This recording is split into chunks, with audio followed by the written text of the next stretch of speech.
አንተ ስማ፣ አንድ ነገር ልንገርህ። አንተ ስራ የለህም እንዴ?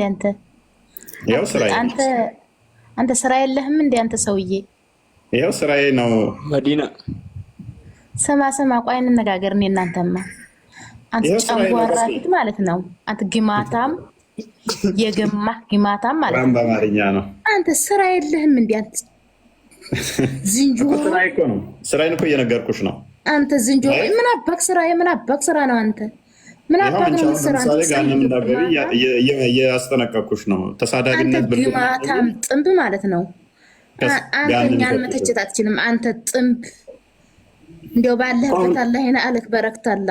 ስምህን ቀይረው። እሺ በመጀመሪያ ስምህን ቀይረው። አንተ ጨጎት አስሬ ደከም ሲልሽም እፎይት ያለሽ ደስ ሲልሽም እፎይት ያለሽ። አይ ወላሂ መቁሩህ ስምህ ራሱ መቁሩህ ደግሞ ከጎን የተቀመጠው ይሄ አንባቢ ተረጋጊና መዲና ማንበብ ስለማትችል አንተ ጥንብ ማለት ነው።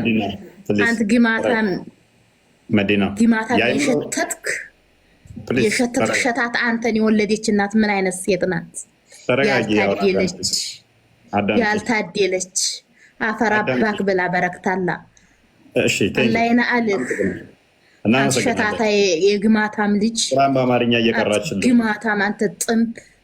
ይህን አሁን አንተ ጥንብ ሰው አይደለህም። አንተ ሸታታ ሽንታም መዲና ደስ አለሽ እንደዚህ በመሳደብሽ። አንተ ሽንት ቤት እኮ አንተ የገማህ ማለት ራሱ ቁርአን በአማርኛ ነው። ቁርአን በአማርኛ እየቀራች ነው። አላህና አልህ አፈር ብላ አፈር አላህ ያስበላ። ተረጋጊ። ቆይ አላህ ያስቀር። ኧረ መዲና ተረጋጊ። ምን አይነት ነች? በእናትህ እብድ ከጫት ቤት ነው እንደገባሽ። ዝም በል ጤነኛ ነህ? ዝም በል አእምሮሽ ይሰራል ነበር። አንተ ጥንብ ግማታም ማለት ነው። አንተ ግማታም የሸተትክ መዲና አሁን ወደ ሸታታ ወራዲያ ወደ መልሱ አንተ ወራዲያ ታጎን ተቀምጦ የሚያስነብብ ሰው አንተ ግማታም። እስኪ ይሄን አንብቢው መዲና ምን ይላል? ሸታታ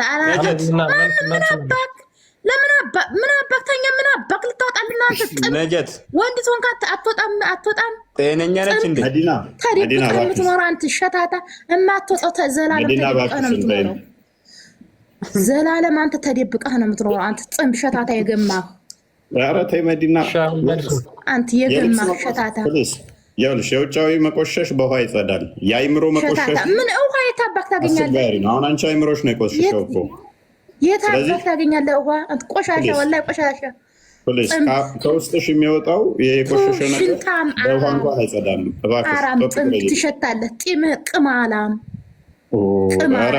የገማህ የተግማማህ ልጃው ነብያው መስያታለው ማለት ነው። አንተ ሸራፋ።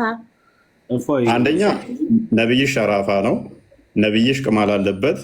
ነብይሽ በገማ ውሃ ይታጠባል። ማስረጃ ሱናን አቢ ዳውድ 67፣ ሱናን አናሳይ 327፣ ሱናን አቢ ዳውድ 3080፣ ሳያል ቡካሪ 27 71 እንደዚህ አካባቢ። በእነኚህ መረጃዎች ላይ ነብይሽ ያልሻቸው ሁሉ ነው። በገማ ውሃ ነው የሚታጠበው። ሰገራ በገባበት፣ የሞቱ ውሾች በተጣሉበት። ነብይሽ ቅማል ነበረበት፣ ይቀመልልን ነበር ተጸጉሩ ላይ። ነብይሽ ሸራፋ ነበረ። ያልሹ ሁሉ እኔን የሚተካ እኔ የሚገልጽ ሳይሆን ነብይሽ የሚገልጽ ነው። እናመሰግናለን መዲና። እንዲህ ስታየኝ ነብዩ መስያ ነው።